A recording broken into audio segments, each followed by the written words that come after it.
লোক আনা যাবে না, লোক যাওয়া যাবে না, আমবাড়ির বোকালির মাঠ ভরানো যাবে না। তাদের মুখে ছামা ঘষিয়ে দিয়ে বিজেপিকে তিরস্কার করে আপনারা মাঠ ভরিয়েছেন। আমি আপনাদের কৃতজ্ঞতা জ্ঞাপন করি। আগামী দিনে এইভাবে দলের পাশে থাকুন। দল সংগঠিত, অত্যন্ত সুসংগঠিতভাবে দল চলছে। দলের ডিসিপ্লিন আছে, দলের শিষ্টাচার আছে। এই শিষ্টাচারের বাইরে কেউ চলবে না। চলার চেষ্টা করবেন না। দলের সমস্ত বেশি বরদাস্ত করবেন না। 15 জন থেকে 20 জন বা 25 জন সোশ্যাল মিডিয়াতে বিভিন্ন সময় পার্টির বিভিন্ন নেতাদের নিয়ে নানান রকম ফেসবুক করছেন। আপনারা কেউ ভাববেন না আপনাদের প্রোফাইলগুলো আমাদের নজরে নেই। যে 20-25 জনের এই সমস্ত প্রোফাইল আমরা দেখে নিচ্ছি ফেসবুক।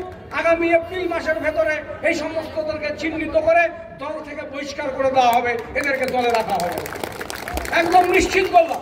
এবং পার্টির কোর কমিটি যারা নেতৃত্বরা আছেন তাদেরকে নিয়ে বসে নিয়ে এই 20-25 জন আমাদের নজরে আছে, যারা সোশ্যাল মিডিয়াতে তৃণমূল কংগ্রেসের নেতা নেতৃত্বদের মন্ত্রী এমপি কাউকে থাকছেন না, যারা নিজেদের ভোটটা তৃণমূল কংগ্রেসকে দিলেন না, তারা পার্টিকে সমালোচনা করবেন না।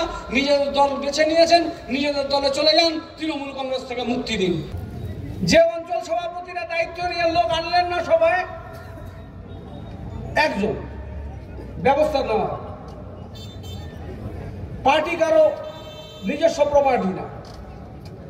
পার্টির জেলা সভাপতি আমি আছি, যতক্ষণ আছি দায়িত্ব হচ্ছে সংগঠনকে সাজিয়ে তোলা, সংগঠন গড়ে তোলা, মজবুত সংগঠনের উপরে তৃণমূল দাঁড়িয়ে থাকবে, এই কাজটা করা। যেদিন আমি থাকবো না, অন্য কেউ দায়িত্বে থাকবেন। মুখ্যমন্ত্রী মমতা বন্দ্যোপাধ্যায়, অভিষেক ব্যানার্জিরা তার কাছ থেকে সেই দায়িত্বটা বুঝে নেবেন।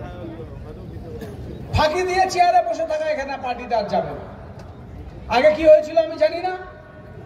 আজকে পার্টিতে গত 2.5 বছর আমি যা দেখছি, কাজ করলে চেয়ারে বসুন, কাজ না করলে চেয়ার ছাড়ুন।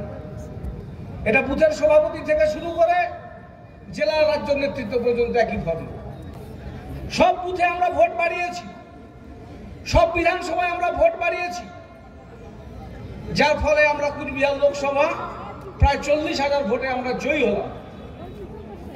একমাত্র বিধানসভা কেন্দ্র কুচবিহার উত্তর, যেখানে আমাদের ভোটের ব্যবধান, এখানে 17,000-এ বিধানসভা হেরেছিলাম, 18,000-এ লোকসভা হারলাম।